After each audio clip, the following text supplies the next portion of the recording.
శ్రీలంక రామాయణ యాత్రలో మూడవ రోజు నుంచి జరిగిన యాత్రల గురించి ఇవాళ తెలుసుకుందాం.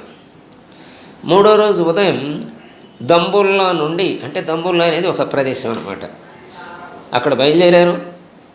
సిగిరియా కోట దగ్గరకు వచ్చారు. అది ఒక పర్వతం మీద ఉంది, ఆ రాతి పర్వతం మీద అన్నమాట. దీనినే లయన్ రాక్ అంటారు, లేదా సింహగిరి అంటారు. ఇది ప్రపంచపు 8వ అద్భుతంగా కూడా చెప్పుకుంటారు. అంటే ప్రపంచంలో 7 వింతలు ఉన్నాయని ఉన్నారు కదా, అలాగే ఇది 8వ అద్భుతంగా చెప్పుకుంటారు. ఇది 660 అడుగుల ఎత్తులో ఉంది. ఈ కోట రావణుడి రాజభవనం అని స్థానికులు చెబుతూ ఉంటారు. వాతావరణ పరిస్థితుల వల్ల వీళ్ళు వెళ్ళలేదట కొండపైకి. ఈ కోట రామాయణంలో చెప్పిన కుబేరుడి అలకాపురిని అయి ఉండొచ్చు అని కూడా కొందరి అభిప్రాయం. అలాగే శాలివాహన శకం 477 495 కాదు. శాలివాహన శకం అంటే క్రీస్తు శకానికి శాలివాహన శకానికి తేడా ఎంత అంటే సుమారుగా 89 సంవత్సరాలు ఎంత ఉన్నట్టుంది సుమారుగా. అందుకని దీనికి 89 సంవత్సరాలు తీసేస్తే బహుశా మనకి ఈ 470 శాలివాహన శకం కలిపితే క్రీస్తు శకం వస్తుందేమో. సరే, శాలివాహన శకం 477 495 కాలంలో కశ్యపుడు అనే రాజు దీన్ని నిర్మించాడట. ఈ అలకాపురికి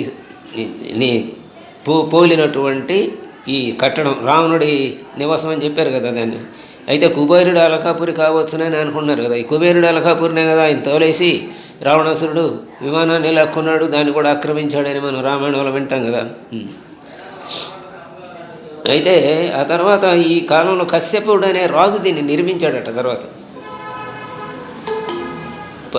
14వ శతాబ్ది వరకు దీనిని బౌద్ధారామంగా ఉపయోగించారు. ప్రస్తుతం ఈ కట్టడం యునెస్కో వారి వారసత్వ ప్రదేశంగా ఉంది. అంటే అద్భుతంగా ఉంది కాబట్టి యునెస్కో వారసత్వ అంటే ప్రపంచ పురాతన సంపదల్లో ఒకటిగా భావిస్తున్నారు. ఇక్కడ నుండి హెర్బల్ గార్డెన్స్ చూడటానికి బయలుదేరారట వెళ్ళిన వాళ్ళు ఈ 40 మంది యాత్రికులు. అక్కడ సుగంధ ద్రవ్యాలు, మూలికల తోటలు చాలా విరివిగా ఉన్నాయట.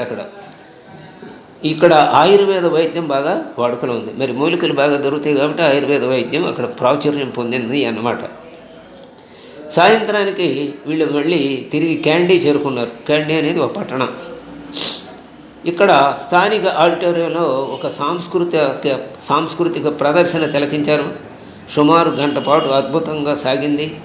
ఈ ప్రదర్శన మనసులను తేలిక చేసింది. సాధారణ నృత్యాలతో పాటు ఒళ్ళుగా పొడిచేటువంటి విధంగా సాగిన అగ్నికీలల విన్యాసం కూడా చూశారట. అది చాలా బాగా ఆకట్టుకుందట వాళ్ళని. ఇక 4వ రోజు క్యాండీ నుంచి బయలుదేరి బుద్ధుడి పవిత్ర దంత అవశేషాల ఆలయం చేరుకున్నారట.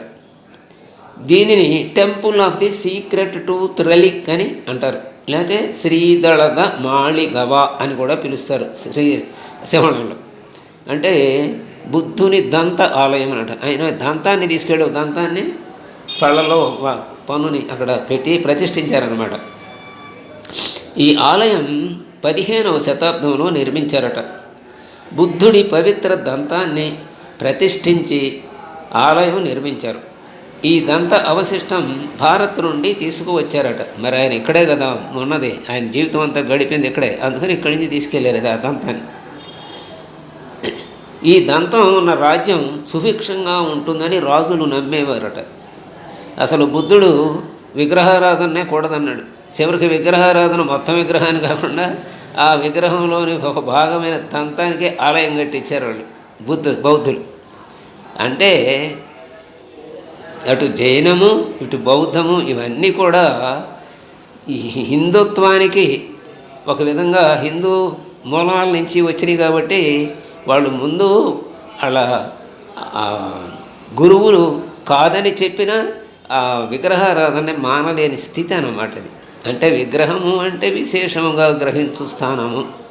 మన తల్లిదండ్రుల ఫోటోలు, మన పెద్దల ఫోటోలు ఇవన్నీ మనం పెట్టుకుంటాం కదా, వాళ్ళ రూపాలను చిత్రించుకుంటాం కదా మనసులో. ఆ రూపం ఏ రూపము లేని పరమాత్మని రూపంలోనే వచ్చి రక్షించాడు. ఎవరిని రక్షించినా ధర్మాన్ని కాపాడిన. అందుకని రూపానికి అంత ప్రధానం. అందుకనే భగవద్గీతలో కూడా ఏకాదశోధ్యాయము, దశమోధ్యాయము అటు విగ్రహ రూపాన్ని గురించే ముఖ్యంగా చెబుతాయి. నేను అన్ని రూపాల్లో ఉన్నది నేనే అని, అశ్వత్థ వృక్షాన్ని నేనే అని, అలాగే హిమాలయాల్లో పర్వతాల్లో హిమాలయాన్ని నేనని ఇలా ఎన్ని చెప్పాడు ఆయన. అలాగే విశ్వరూప సందర్శనం రూప ప్రాధాన్యతే. కాబట్టి అటు రూపాన్ని ఆరాధించావా, రూపరహితుడిని ఆరాధించావా అనేది ముఖ్యం కాదు, మనస్సు నిలిపావా లేదా అనేదే ముఖ్యం. ఏ రకమైన ఆరాధన అయినా కావలసింది మనస్సుని నిలబెట్టడం ఆ పరమాత్మ యందు. సరే, 4వ రోజు ఇక్కడ ఈ దంతాన్ని ప్రతిష్ఠించారు. ఈ అవశిష్టం భారతదేశం నుంచే తెచ్చుకున్నారు వాళ్ళు. ఈ దంతం ఉన్న రాజ్యం సుభిక్షంగా ఉంటుందని కూడా వాళ్ళ విశ్వాసం. ఇలా అందుకనే ప్రపంచంలోని ప్రముఖ బౌద్ధ క్షేత్రాలు ఇది కూడా ఒక ప్రముఖమైన క్షేత్రం అన్నమాట.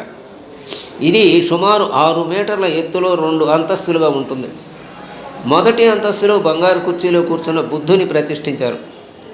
ఈ ఆలయం శిల్పకళ భవన సౌందర్యం చాలా విశేషంగా ఉంటుంది.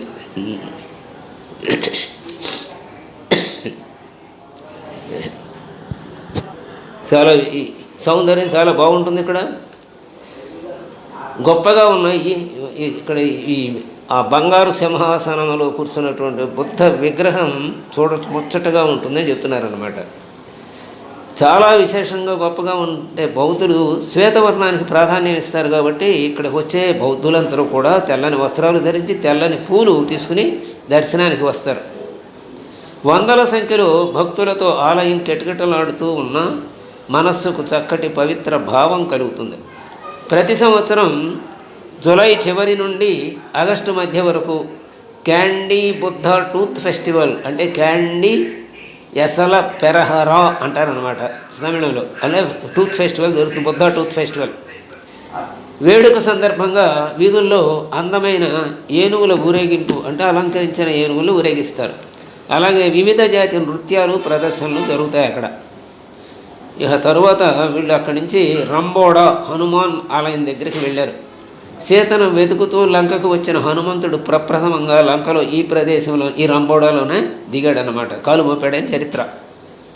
ఒక అందమైన కొండపై ఈ ఆలయాన్ని చిన్మయ మిషన్ వారు 1981లో నిర్మించారు. ఈ ఆలయంలో తమిళనాడులోని మహాబలిపురంలో చెక్కిన 18 అడుగుల హనుమ విగ్రహం ఆకర్షణీయంగా ఉంటుంది.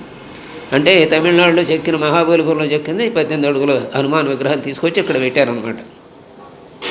ఇక్కడ మేము హనుమాన్ చాలీసా, హనుమంతుడి స్తోత్రాలు పఠించాం. ఆహ్లాదకరమైన వాతావరణం, పరిసరాలు మమ్మల్ని భక్తి పారవస్యంలో ముంచేశాయి. ఇక్కడే చిన్మయ మిషన్ వారు అన్నపూర్ణ పేరుతో ఆహార శాల నిర్వహిస్తున్నారు. అలా ఇస్కాన్ వాళ్ళు ఇక్కడ మనకి మధ్యాహ్న భోజనం అన్న క్యాంటీన్లకు సప్లై చేస్తున్నారు. అత్యద్భుతంగా వాళ్ళు చేస్తున్నారు ఇస్కాన్ వాళ్ళు. అక్కడ ఇప్పుడు చిన్మయ మిషన్ వాళ్ళు చేస్తున్నారు అన్నమాట అన్నపూర్ణ ఆహారశాల పేరుతో. రాత్రికి ఇక సువారా ఎలియా చేరుకున్నాం. ఈ సువారా ఎలియా ఇంకో ప్రదేశం అన్నమాట. శ్రీలంకలో అత్యంత సుందరమైన ప్రదేశం ఇది. పర్యాటకులు విశేషంగా చేరుకునే స్థలం ఇది. సువారా ఎలియా ఇది సముద్ర మట్టానికి 1868 మీటర్ల ఎత్తులో ఉంది. అందమైన ప్రకృతి దృశ్యాలు, టీ తోటలు, చల్లని వాతావరణం ఇక్కడి ప్రత్యేకత. దీనిని లిటిల్ ఇంగ్లాండ్ అని పిలుస్తారు. శ్రీలంకలో ఈ ప్రదేశం మన దేశంలో కాశ్మీర్ ఎలాంటిదో శ్రీలంకలో ఈ ప్రదేశం అలాంటిదన్నమాట. అంటే చల్లదనం ఎక్కువగా ఉంటుందన్నమాట అక్కడ. ఇక 5వ రోజు ప్రయాణంలో అశోక వాటికకు, అంటే అమ్మవారిని ఎక్కడ పెట్టాడో రావణుడు అక్కడ అనమాట. అది నువారా ఎలియాలో ఉన్న ఒక తోట, ఈ అశోకవనం. రావణుడు సీతమ్మను బంధించి ఇక్కడే ఉంచాడని రామాయణం చెబుతోంది. ప్రస్తుతం ఇక్కడ సుందర ఆలయం ఉంది. ఈ ప్రాంగణంలో సీతమ్మ, సీతారామ లక్ష్మణుల ఆలయాలు ఉన్నాయి. పక్కనే సీతమ్మ స్నానం చేసిందని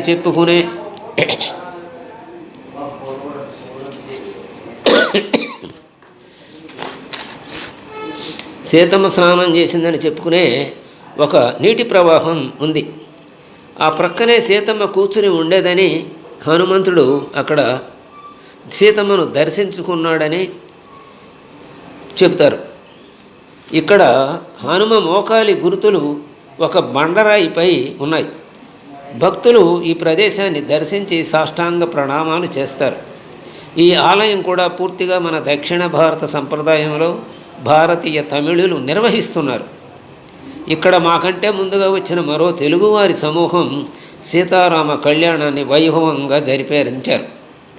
100-150 మంది భక్తులు అందులో పాల్గొన్నారు. రామాయణ ఘట్టాలను నెమరవేసుకుంటూ సీతమ్మ తల్లిని తలుచుకుంటూ కొద్దిసేపు అక్కడ ప్రార్థనలు చేశారట ఈ భక్త సమాజం, ఈ 45 మంది. ఇక్కడికి సమీపంలో ఉన్న గ్రెగరీ లేక్, అంటే గ్రెగరీ కొలను అన్నమాట, దాని పేరు గ్రెగరీ. ఎందుకు కొద్దిసేపు నౌకా విహారం చేశారట సరస్సులో, గ్రెగరీ సరస్సులో. చల్లటి నీళ్లు, మరింత చల్లటి వాతావరణం, ఎంతో ఆహ్లాదంగా ఉంది. ఆ రోజు ఉదయమే బయలుదేరి దాదాపు 7 గంటలు ప్రయాణం చేసి సాయంత్రానికి కొలంబో చేరాలి. కొలంబో సమీపంలోనే విభీషణుడి ఆలయం దర్శించాం. రావణుడి సోదరుడిగా రాక్షసుడిగా జన్మించినప్పటికీ విభీషణుడు ధర్మవంతుడు, నీతిమంతుడు, సీతాపహరణానికి, రాముడితో యుద్ధానికి వ్యతిరేకి. యుద్ధంలో రాముడికి సహకరించాడు. శ్రీరాముడు విభీషణుడిని స్నేహితుడిగా, సలహాదారుగా స్వీకరించి గౌరవించాడు. తరువాత లంకకు పట్టాభిషిక్తుణ్ణి చేశాడు. విభీషణుణ్ణి లంకను సంరక్షించే దేవతగా ఇక్కడ కొలుస్తారు. తరువాత లోటస్ టవర్ దేవతగా, లోటస్ టవర్ చూసాం. ఇది 351.5 అడుగులు మీటర్లు ఎత్తు, అంటే 1153 అడుగుల ఎత్తుందన్నమాట. ఇది దక్షిణ ఆసియాలోనే ఎత్తైనది. ఆసియాలో 11వది, ప్రపంచంలో 19వ ఎత్తైన నిర్మాణం ఇది. దాదాపు 3 లక్షల చదరపు అడుగులకు పైగా వైశాల్యంతో శ్రీలంకలో ఇది పెద్ద పర్యాటక ఆకర్షణగా ఉంది.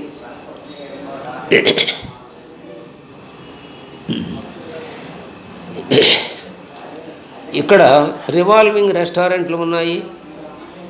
ఇందులో పెద్ద పెద్ద మాల్స్ ఉన్నాయి. లిఫ్టుల ద్వారా పై అంతస్తు వరకు చేరుకోవచ్చు. తరువాత పంచముఖ ఆంజనేయ స్వామి ఆలయాన్ని దర్శించారు. శ్రీలంకలో అదే మొట్టమొదటి హనుమంతుడి గుడి అని చెబుతున్నారు. హనుమతో పాటు గణపతి, శివుడు, రామపరివారం మొదలగు దేవతలు కూడా ఈ ఆలయంలో కొలువై ఉన్నారు. 7వ రోజు ఉదయం 11 గంటలకు మా తిరుగు ప్రయాణం. ఉదయమే కొలంబోలో మరో ప్రముఖమైన ఆలయం పొన్నంబలవనేశ్వర ఆలయం. ఇది శివాలయం అన్నమాట. ఇది నల్ల గ్రానైట్ రాతితో పూర్తిగా భారతీయ సంప్రదాయంలో నిర్మించారు. ఈ ఆలయంలోకి అడుగు పెట్టగానే కాళహస్తీశ్వరుడి ఆలయంలా అనిపిస్తుంది. శివుడితో పాటు అమ్మవారు, గణపతి, నవగ్రహాలు, ఇతర దేవతలు ఈ ఆలయంలో ఉన్నాయి. ఈ ఆలయంలో ఎక్కువ మంది భారతీయ హిందూ భక్తులు కనిపించారు. దాదాపు 7 రోజులు సాగిన మా యాత్ర ముగిసింది. మధుర స్మృతులతో, భక్తి పారవస్యంతో, గుండె నిండుగా తృప్తితో సాయంత్రానికల్లా ఇంటికి చేరుకున్నాం. 45 మందితో సాగిన యాత్ర ప్రతిరోజు భారత్ మాతా కీ జై అనే నినాదంతో ప్రారంభించే వాళ్ళం. బస్సులో ఏకాత్మతా స్తోత్రంతో పాటు, ఏకాత్మతా స్తోత్రం అంటే ఓం నమ సచ్చిదానంద రూపాయ పరమాత్మనే జ్యోతిర్మయ స్వరూపాయ విశ్వమాంగళ్యమూర్తయే ప్రకృతి పంచభూతాని గ్రహాలోకాస్వరస్తత దిశ కాలస్య సర్వేషాం సదా కుర్వంతు మంగళం. ఎలాంటి భారతదేశంలో ఉన్నటువంటి అన్ని రకాల వాళ్ళను కీర్తించడం అనమాట. అలా 33 శ్లోకాలు ఎన్నో ఉన్నట్టున్నాయి సుమారుగా. అది కూడా రోజు వాళ్ళు చేసేవాళ్ళు అనమాట బస్సులో. ఆ స్తోత్రం అంతా పఠిస్తూ, ఇలా భజనలు, స్తోత్రాలు పఠిస్తూ 40 మందిని ఒకే కుటుంబ సభ్యులుగా భారతీయ ఏకాత్మ భావనను పండించింది వాళ్ళ యాత్ర.